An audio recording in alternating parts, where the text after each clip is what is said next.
integrals of scalar field, which is the piecewise smooth curve. Okay, so the path that we have learned before include the straight line, a curve, a parabola, and so on. Okay, and all these lines they can be represented by a single function.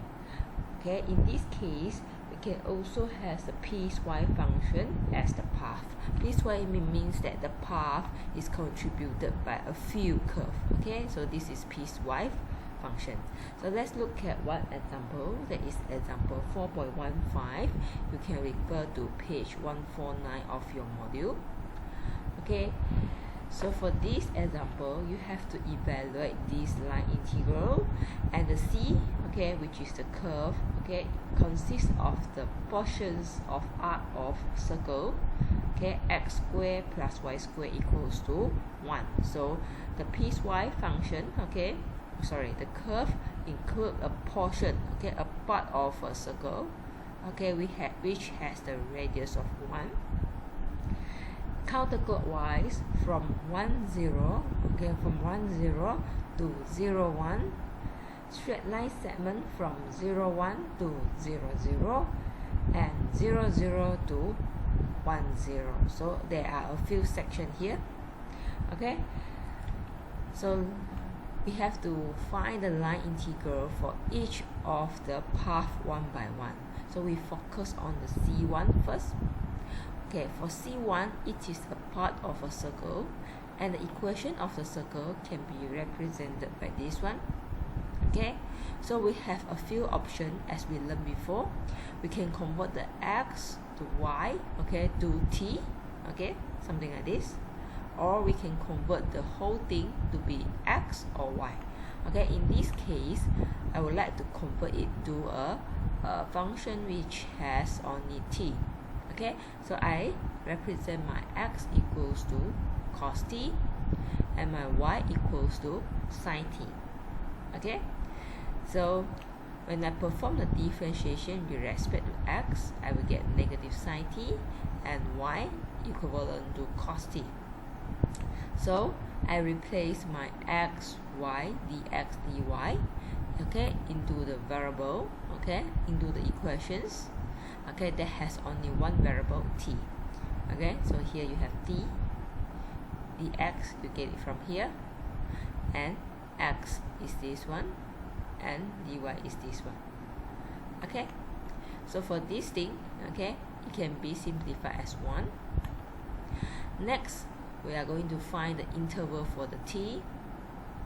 Okay, so x is equal to this one.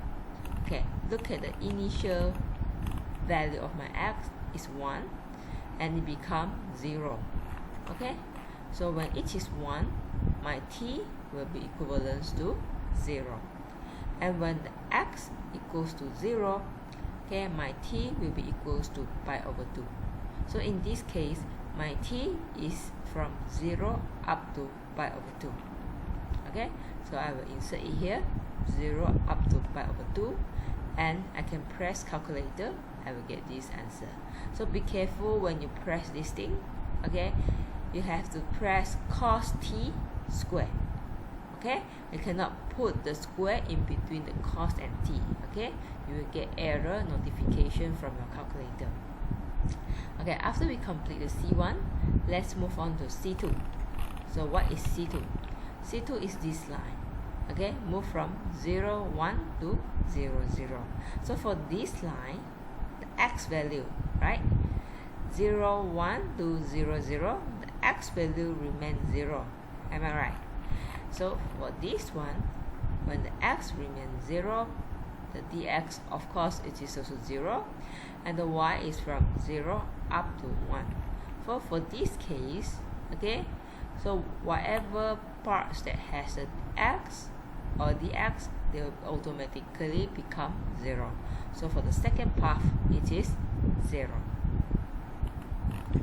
And let's look at the third path, okay, which is from 0 0 to 1 0. So in this case, okay, the y will remain 0, and the x is changed from 0 to 1.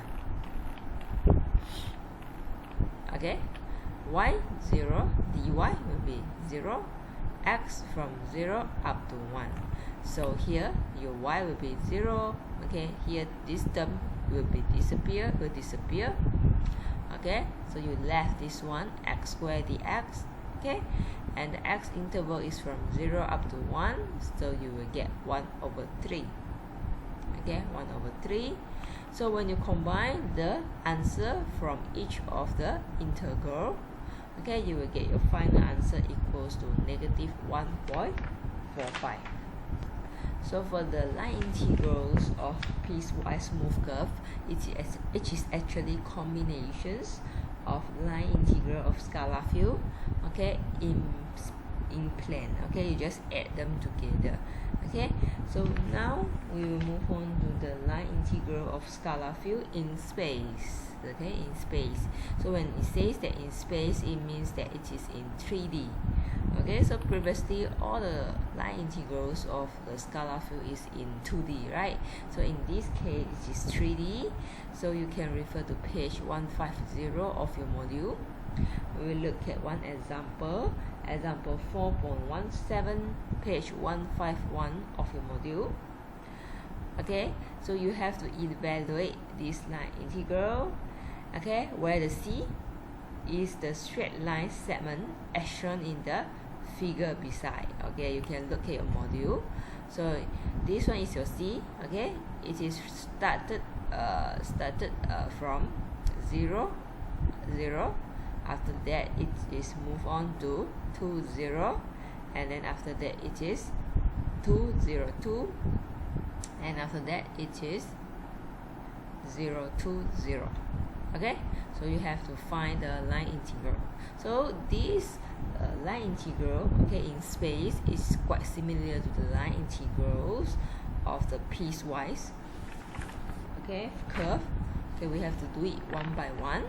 So we focus on the C1, okay, which is from this point to this point. Okay, for C1, it is from 0, 0, 0 up to 2, 0, 0. So in this case, my y is 0. Okay, of course dy will be 0, and my z is 0. So my dz is also 0, and my x is from 0 up to 2, right? So for this case, I can simplify these integrals. So whatever 0, okay, will be cancelled out. So I only left this part, and my x will be from 0 up to 2. Okay, I press calculator and I can get the answer 8 over 3. This is for C1. So for C2, it is from 2, 0, 0 up to 2, 0, 2. Okay, so in this case, y remains 0. My x equals to 2, okay, and dx will be 0. It means that when I differentiate this thing with respect to x, I will get 0, and my z is moved from 0 up to 2. Okay, same approach. I cancel out those 0 term, and I left this thing. Okay, and I get 8 over 3 again. Last one, I move to this, okay, which is from 2, 0, 2 to 0, 2, 0. Okay, for this case, it is special a bit because we need to create a parametric equations. Okay, see, this is the starting point and this is the ending point. So we have to find a vector, okay, in between that link these 2 points, okay, which means that the ending point will minus the starting point. So the 0 here will minus the 2 to represent the I component, and the 2 will minus the 0 to represent the Z component, and 0 minus 2 you get the K component. So this is a vector that create, okay, between these 2 points, okay, or this is a distance vector between these 2 points. Next, we create a parametric equations. Okay, remember, okay, the x will be equivalent to starting point, you put it here, minus the distance vector for the I, you put it here, and you leave a t here. Okay, and next we repeat for the y. The starting point is 0, so here is 0, plus here you have 2, so you put 2 here and t. Okay, look at z. Starting point of z is 2, so here is 2, here is negative 2, so I put negative 2t here. So I get 3 parametric equations, and I perform differentiation with respect to t for each of the parametric equations. So I get negative 2 dt, 2 dt, and negative 2 dt. Okay, so in this case, we have to look at the interval for the t. For my x, it is transformed from 2 to 0, right? 2 to 0.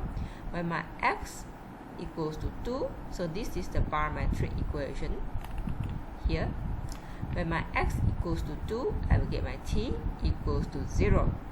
And when my x equals to 0, I will get my t equals to 1. Okay, so in this case, my t will be from 0 up to 1. You can also try, okay, by using the y interval. Okay, the y is from 0 up to 2. Okay, so when you replace the 0 here, you will get t 0, and when you replace 2 here, okay, you will get t 1.